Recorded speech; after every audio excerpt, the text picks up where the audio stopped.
vegetables. We all know we should be eating more of them, but sadly, we avoid them at every single meal. Well, look no further. Today, I'm dusting off my cookbooks and whipping up a few vegetable dishes that are sure to be having you eat more of your veggies. If you're new to this channel, my name is Emily, your Millennial food critic.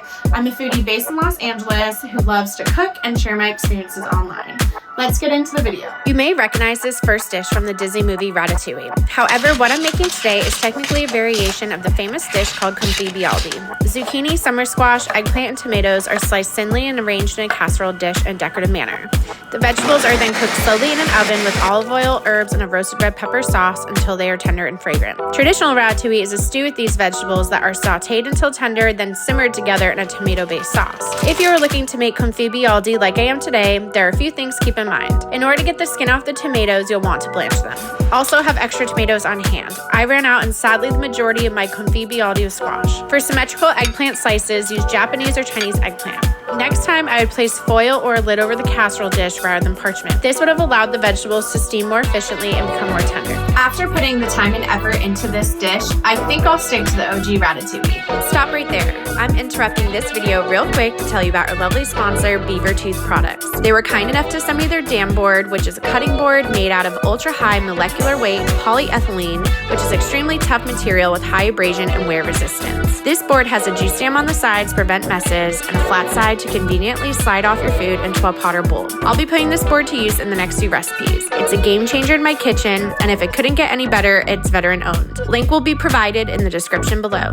Switching gears, let's talk about root vegetables. Many people avoid cooking beets at home because the juices can stain your hands and they take a while to cook. To be honest, the only time I would ever eat beets growing up was either from a salad bar or from a can or jar as a last-minute vegetable side at the dinner table. With proper hand washing or wearing gloves, and if you allow the time, you can enjoy the sweet, earthy flavor of roasted beets in the comfort of your home. This veggie dish screams spring, lots of colors, textures, and freshness. There's a crunch from sliced celery and radishes, a slight touch of anise from chopped dill, and a refreshing glaze from the lemon vinaigrette. One of the most iconic accompaniments to beets is goat cheese. Both earthy, but the goat cheese provides a touch of creaminess and tang. If you're into beets, I would definitely give this recipe a try. It would be great alongside lamb, salmon, beef, chicken, or duck. If you have British ancestry like myself, then chances are you've had cauliflower cheese. Traditionally, this dish would be served alongside a Sunday roast and considered comfort food. In order to achieve a tender cauliflower, it is necessary to slit an X at the base of the vegetable and parboil it. You want the veg to be fork tender but not falling apart. It is then drizzled with olive oil, seasoned, and roasted in the oven until golden brown. Next, the cauliflower gets smothered with a decadent cheese sauce, in this case made of Gruyere and popped in the broiler. The final result is a rich, leveled up version of the otherwise microwave steamed cauliflower with artificial cheese from a packet. If you end up making this, I would definitely have some bread near you. You don't want that sauce to go to waste.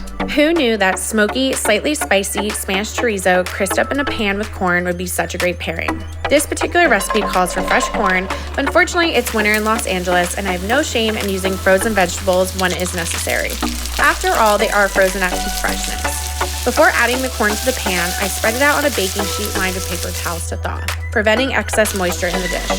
The chorizo and corn are then married with the juice and zest of a lime, roughly chopped cilantro for a fresh, citrus-like peppery kick, and finished with salty, nutty Parmesan. If this dish was good with frozen corn, I can't imagine how great it would be at your next barbecue with kernels fresh off the cob. As always, I hope this video inspired you to get out those cookbooks, get into the kitchen, and out of your comfort zone.